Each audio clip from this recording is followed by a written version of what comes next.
Guys, speech channel welcome back to my another video. আজকে আমরা কিভাবে পাখিকে ট্রেনিং দেব এটাই আমরা দেখতে চলেছি। হ্যালো গাইস, আমি সাদিয়া হোসেন। তো আমরা আসলাম নিউ ব্লগ নিয়ে। আমরা এখন বলবো যে আমরা কিভাবে আমাদের পাখিকে ট্রেনিং দিই। তো প্রথমে আপনাদেরকে আমি দেখাচ্ছি যে ওকে আমার ট্রেনিং আছে, ওকে ডাকলে আসে কিনা। তো আপনারা আমরা বলে দিব যে কেমন করে এত সুপার টেম মারছি, ঠিক আছে গাইস? ওই এখানে অল টাইম থাকে, তো এই জন্য হাতটা করে দিচ্ছি। শালিক বাই বাই, আয় এই যে আসো আসো। আপনারা এইভাবে পোষা বানাতে চান তো লেটস ফাইন্ড আউট। এই ভিডিওটা এখনই দেখেন। তো এই বিষয়ে হাসান একটু বলবে। দেখেন এখন দেখি আমার কাছে আসে কি না, আসলে প্লিজ লাইক করে দিবেন। হ্যাঁ, তো হাসানের দিকে তাকায় থাকো, ও ডাকবে। শালিককে আমি রাখতেছি, ওখানে যাবে। হ্যাঁ। দেখো শালিক আয় আয় আয়, এটা হলো না। আমি একে রেখে দিচ্ছি।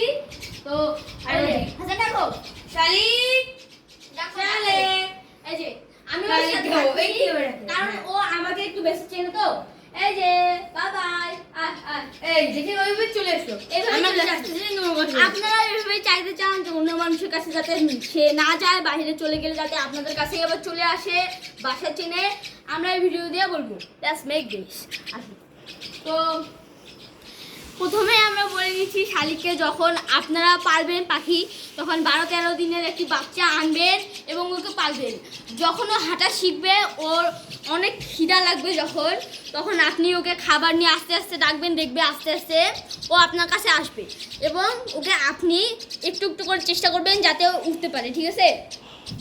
তারপর হচ্ছে ও যখন উড়া শিখবে, ওর প্রচণ্ড যখন খিদা লাগবে, এই যে হাত দিবেন, ও হা করবেন, তখন খাবার হাতে নিয়ে আপনি অনেক দূরে যাবেন, দূরে যে ওকে ডাকবেন এবং দেখবেন আপনার কথাতে ও উড়ে চলে আসতেছে। যেমন আপনারা একটা ভিডিও দেখাইলাম, খালি আমার কথাতে ও চলে আসে, ওর কথাটা আসে না। এবং আমি কথা বললে আমার কাছে উড়ে চলে আসে, বাইরে নিয়ে গেলে কোথাও উড়ে চলে যায় না। এবং আমার ভাই এখন ডাকবে, ঠিক আছে?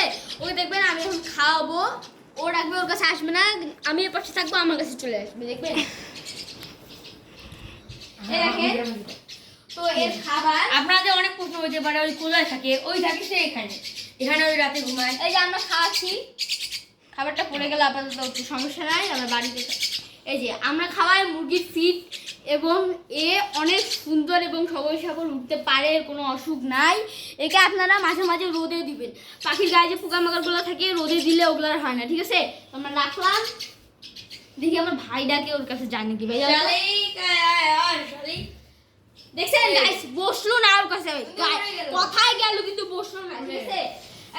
এই এখানে থাকে, সবচেয়ে পছন্দ করে, এই জন্য ওখানে থাকে, আমার কাছে আসে না, কিন্তু ওর কাছে আসে। আমি ডাকবো, দেখেন আমার কাছে আসে কিনা। ওকে, এখন ওই ডাকবে, ওর কাছে আসলে লাইক করে দিবেন। শালিক বাই বাই, আসো আসো। ওই যে দেখেন, আমার কাছে আসলো, ডাকলো, কিন্তু ওর কাছে বসলো না। আসেন, তো আমি ভালো করে বুঝাচ্ছি। আমরা ওকে সবসময় ছেড়ে দিয়ে রাখি, ও থাকে, এবং ওকে আপনারা বাহিরেও নিয়ে যাবেন, সবসময় বাহিরেও পালবেন, যাতে ওকে বাহিরে নিয়ে গেলে হঠাৎ করে বাহিরটা দেখে উড়ে চলে না যায়, আর যাতে ভয় না পায়। ওকে উড়া শিখাবেন, আপনারা এই গোসল করে দিবেন ভালো করে। ওকে, আজকের জন্য এই ভিডিওটা যদি ভালো লাগে প্লিজ ডু নট লাইক করবেন। শেষ। আর শালিক থেকে আপনি কেমন আছেন, আমাদের কাছে যে আসলো, যদি ভালো লাগে তাহলে অবশ্যই কমেন্ট করবেন। আসসালামু আলাইকুম, ঈদ মুবারক।